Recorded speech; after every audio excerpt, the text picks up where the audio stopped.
ناظرین، بدقسمتی سے نون لیگ اور ان کے ہواری اسٹیبلشمنٹ کے ساتھ مل کر جو نفرت کا بیج بو رہے ہیں کشمیر میں، یہ فصل آپ کو کاٹنی پڑے گی۔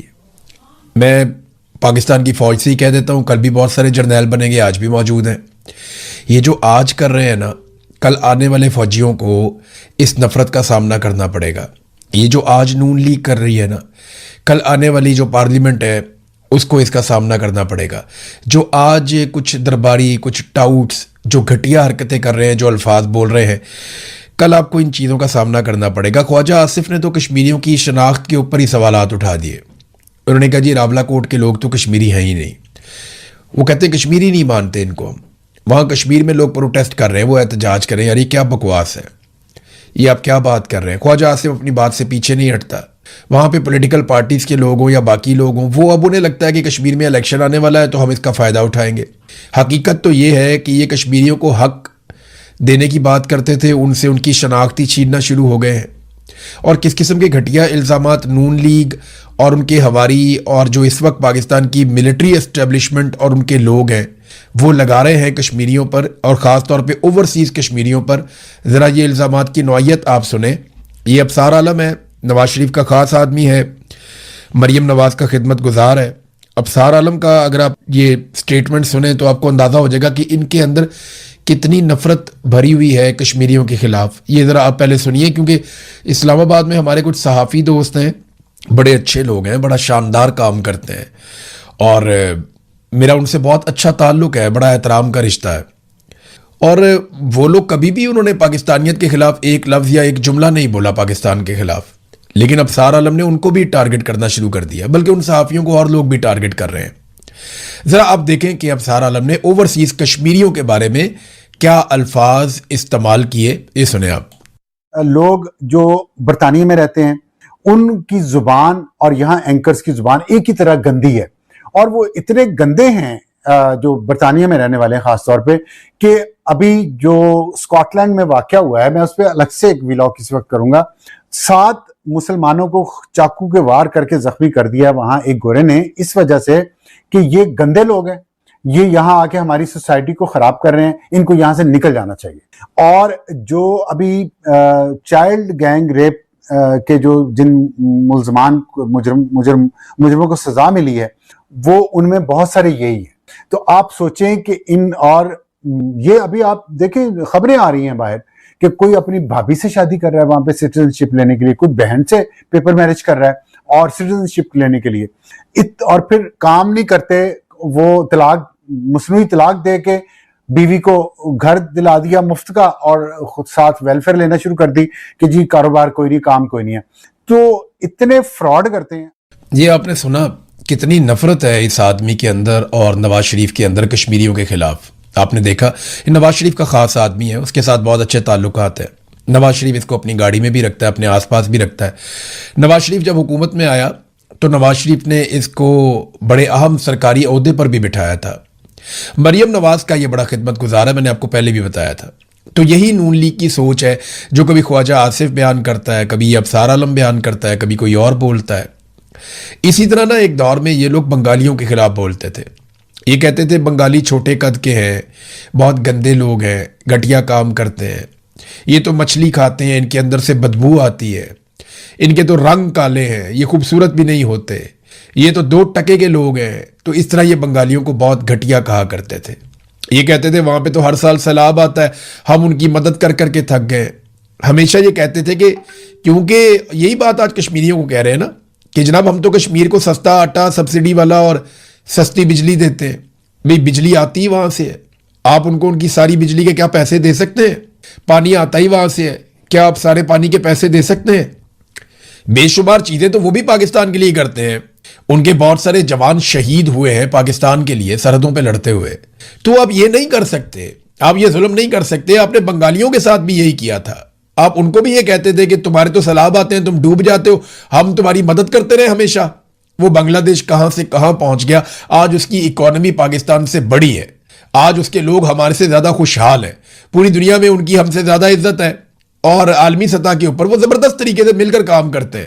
اور ادھر ہم کہاں رہ گئے؟ ہمارے ملک میں کوئی سرمایہ کاری کرنے کے لیے تیار نہیں اسی نفرت کی وجہ سے.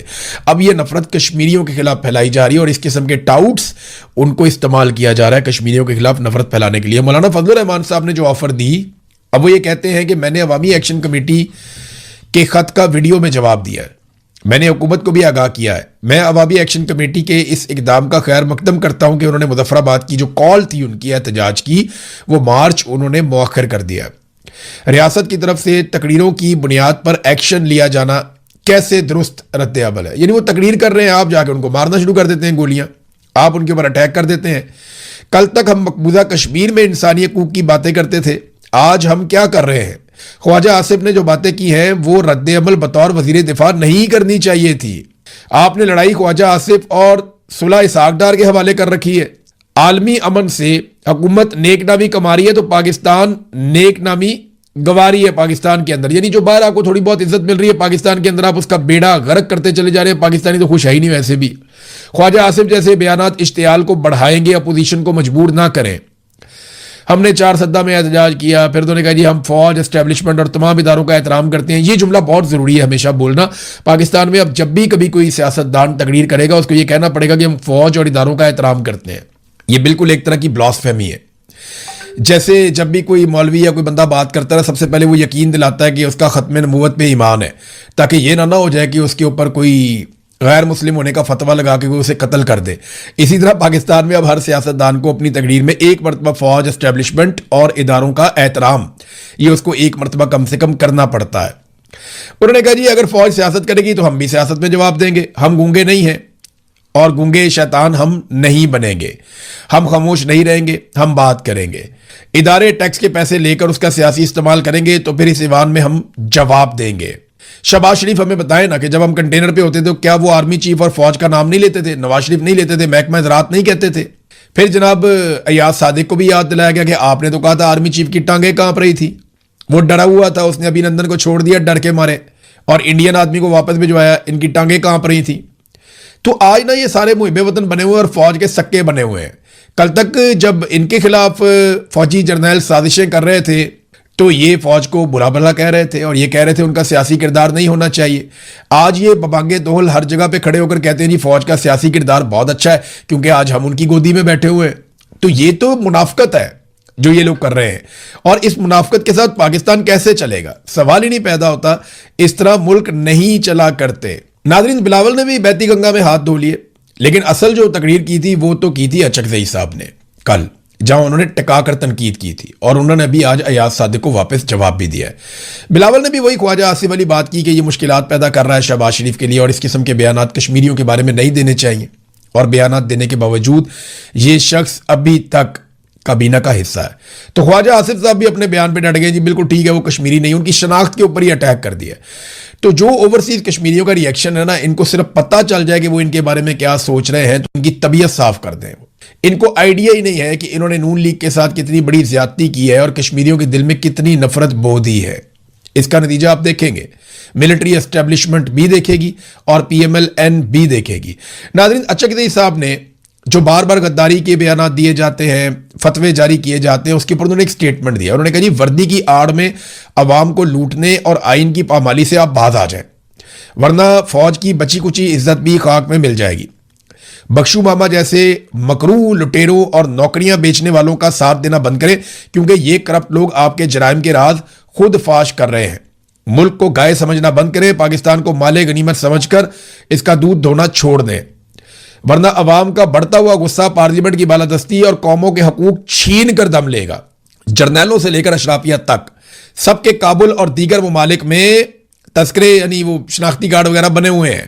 لہذا ہمارے خلاف سازشیں بند کی جائیں ورنہ سب کو بے نقاب کر دیا جائے گا. محمود خان اچکزئی نے کہا. وجہ یہ ہے کہ محمود خان اچکزئی کو کہتے ہیں کہ آپ کے افغانستان کے ساتھ تعلقات, بھائی ادھر کسی کے یو اے ای کے ساتھ تعلقات ہیں, کسی کے کسی ملک کے ساتھ تعلقات ہیں, کسی کے ٹرمپ کے ساتھ تعلقات ہیں, کسی کے سعودیہ کے ساتھ تعلقات ہیں, کسی نے وہاں کا اقامہ لیا ہوا ہے, کسی نے وہاں پہ جزیرہ لیا ہوا ہے, کسی کے بچے وہاں سیٹل ہوئے ہوئے ہیں.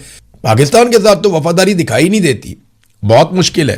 تو ناظرین, فضل الرحمان صاحب نے, بلاول نے تھوڑا سا ٹف ٹائم دیا, لیکن محمود اچکزئی صاحب جو ہیں وہ گزشتہ 2 دنوں سے حکومت کو کافی ٹف ٹائم دے رہے ہیں, اور شہباز شریف صاحب کی جو آفر ہے اس کو سنجیدہ لینے کی ضرورت ہے. پاکستان تحریک انصاف کو باقاعدہ ایک پریس کانفرنس کرنی چاہیے اور ہر فلور پہ کھڑے ہو کر اس کے لیے آواز اٹھانی چاہیے. امتیاز صاحب ہیں پنجاب اسمبلی میں, انہوں نے میرے خیال میں قرارداد بھی جمع کروا دیا ہے کہ کیونکہ وزیر اعظم نے یہ آفر کی تو ہم یہ چاہتے ہیں کہ آئیے 2018 اور 2024 دونوں انتخابات کا آڈٹ کروا لیں اور ایک غیر جانبدار اور شفاف انکوائری کروائی جائے کمیشن بنا کے, تاکہ پتہ چلے کہ 2024 میں کس طریقے سے پاکستانیوں کا مینڈیٹ لوٹا گیا اور 2018 میں کیا ہوا تھا. ناظرین, جہاں میرے پاس ایک خبر ہے, بڑی افسوسناک خبر ہے, یہ بی بی سی نے اس کو چھاپا خبر کو. میں جب پڑھ رہا تھا شروع میں تو مجھے بہت برا لگا پڑھنے میں, کیونکہ کشمیر میں جو دوست ہیں انہوں نے بھی یہ مجھے انفارمیشن بھیجی. مجھے لگا شاید ایگزیجریٹ کر رہے ہیں, لیکن اب تو ہر طرف سے یہ خبریں آ رہی ہیں. کشمیر کے اندر جو ادویات اور کھانے پینے کا سامان داخل ہو رہا ہے نا, اسے پولیس رستے میں روک لیتی ہے. گاڑی روک کر پولیس نے کہا خوراک اور ادویات ضائع کر دو. پاکستان کے زیر انتظام کشمیر میں اشیاء کی قلت سے لوگ بہت پریشان ہوتے چلے جا رہے ہیں, یہ بی بی سی نے رپورٹ کیا. ناظرین, جو دوائیاں اور خوراک ہے یہ تو غزہ میں روکی گئی ہیں.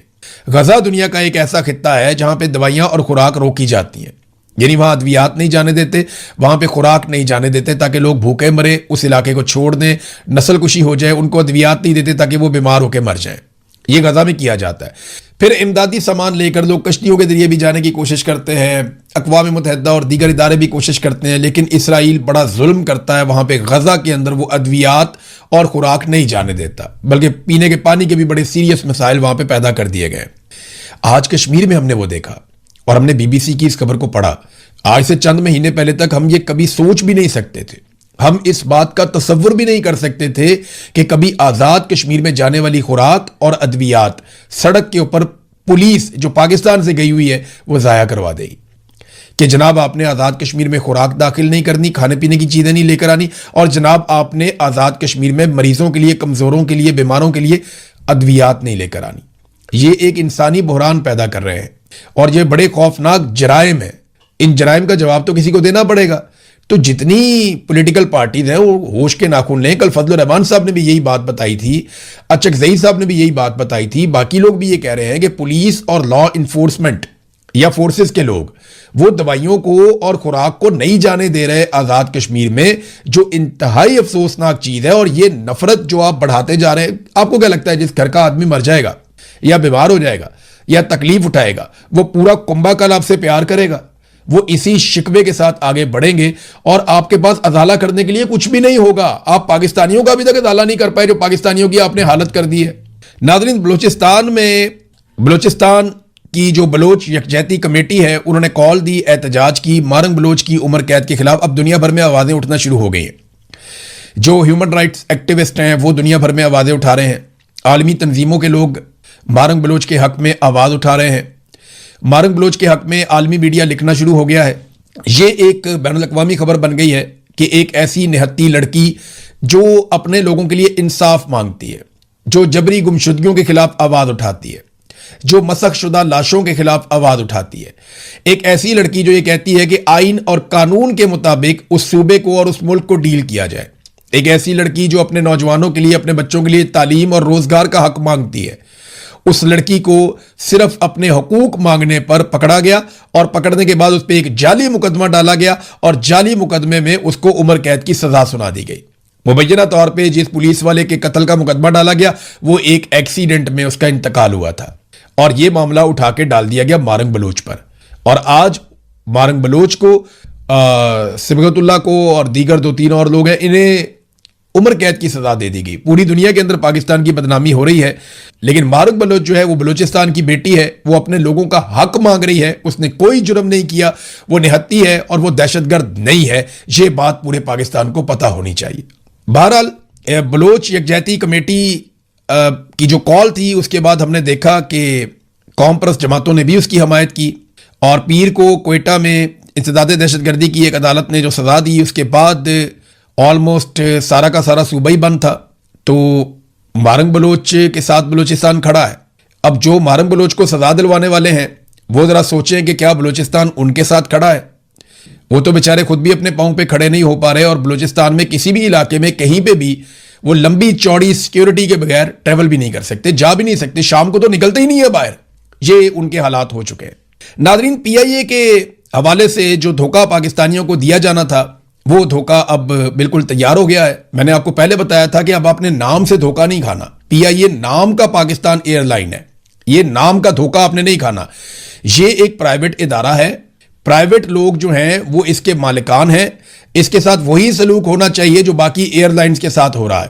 اس کے اوپر وہی قانون لاگو ہونے چاہیے جو باقی ایئر لائنز کے اوپر لاگو ہو رہے ہیں. ایک تو آپ نے اونے پونے اتنی بڑی ریپیوٹ کے ساتھ اتنی بڑی ایئر لائن آپ نے بیچ دی فوجی فاؤنڈیشن کو اور دیگر اداروں کو, اور کچھ لوگ ہیں پرائیویٹ, ان کو آپ نے بہت امیر طاقتور لوگ ہیں, اسٹیبلشمنٹ کے چہیتے ہیں, آپ نے ان کو یہ پی آئی اے دے دی اور تحفے میں دے دی. اب انہیں ٹیکس کی چھوٹ دے رہے ہیں 15 سال کے لیے. آپ مجھے بتائیں نا, لوگ مقابلہ کہتے ہیں دوسری ایئر لائنز, یہ پرائیویٹ ایئر لائن جو ہے پی آئی اے, اس کا مقابلہ کیسے کریں گی؟ اس کو پاکستان ایئر لائن کے بجائے پرائیویٹ ایئر لائن کہا کریں آپ پی آئی اے کو. تو یہ جو پرائیویٹ ایئر لائن ہے اس کا مقابلہ جو دوسری ایئر لائنز ہیں, مثال کے طور پہ سیال والے ہیں, مثال کے طور پہ شاہین والے ہیں, مثال کے طور پہ ایئر بلو والے ہیں, یا اور ایئر لائنز ہیں پاکستان میں, وہ اس پرائیویٹ ایئر لائن کا مقابلہ کیسے کرے گی؟ ان کو 15 سال کی آپ ٹیکس کی چھوٹ دے رہے ہیں. آئی ایم ایف کو بھی آپ نے بنا لیا. یہ کامران خان نے خبر بھی دی ہوئی ہے کہ پی آئی اے نجکاری کے بعد طیاروں کی خریداری, لیز اور سپیئر پارٹس پر حکومت نے 15 سال کے لیے سیل ٹیکس اور کسٹم ڈیوٹی سے چھوٹ دے دی تھی. آئی ایم ایف بھی منظوری دے چکا ہے. اب اسے فائنانس بل 2026-27 میں قانونی تحفظ بھی مل گیا ہے. یہ کامران خان نے خبر دی. مجھے بتائیں کہ کیا باقی ایئر لائن وہ پاکستان میں ٹیکس نہیں دیتی؟ کیا باقی ایئر لائنز پاکستان میں کام نہیں کرتی؟ تو یہ جو پرائیویٹ ایئر لائن ہے پی آئی اے, اس کو آپ اتنی بڑی چھوٹ دے رہے ہیں, تو باقیوں کا کیا جرم ہے؟ وہ اس کا مقابلہ کیسے کریں گے؟ یعنی اسٹیبلشمنٹ جس کاروبار میں بھی آئے گی, جس کاروبار میں یہ ہاتھ ڈالیں گے, اس کو نہ صرف ٹیکس کی چھوٹ مل جائے گی بلکہ اس میں اس کو اتنی سہولت مل جائے گی کہ کوئی اور اس کا مقابلہ ہی نہ کر سکے. جب تک یہ گورنمنٹ کے پاس تھی تب تک انہوں نے اس کو برباد کیا, اور جیسے ہی اس کو اٹھا کر ملٹری اسٹیبلشمنٹ کو دیا گیا, اب ہر طرح کی سہولت دے رہے ہیں کہ جناب اس کو ترقی دینی ہے, اس کو اوپر اٹھانا ہے. یہ ہے ناظرین پاکستان کا طریقہ کار. ناظرین, عمران خان صاحب کی جو سزا تھی جو انہیں سنائی گئی القادر کیس کے اندر, اس پہ ایک بڑی خبر آئی ہے, اور خبر یہ ہے کہ 29 جون کو سماعت کے لیے عمران خان صاحب کا کیس لگا دیا گیا. اب یہ اپیل ہے کہ سزا کالعدم قرار دی جائے. بڑا لمبا عرصہ لگا,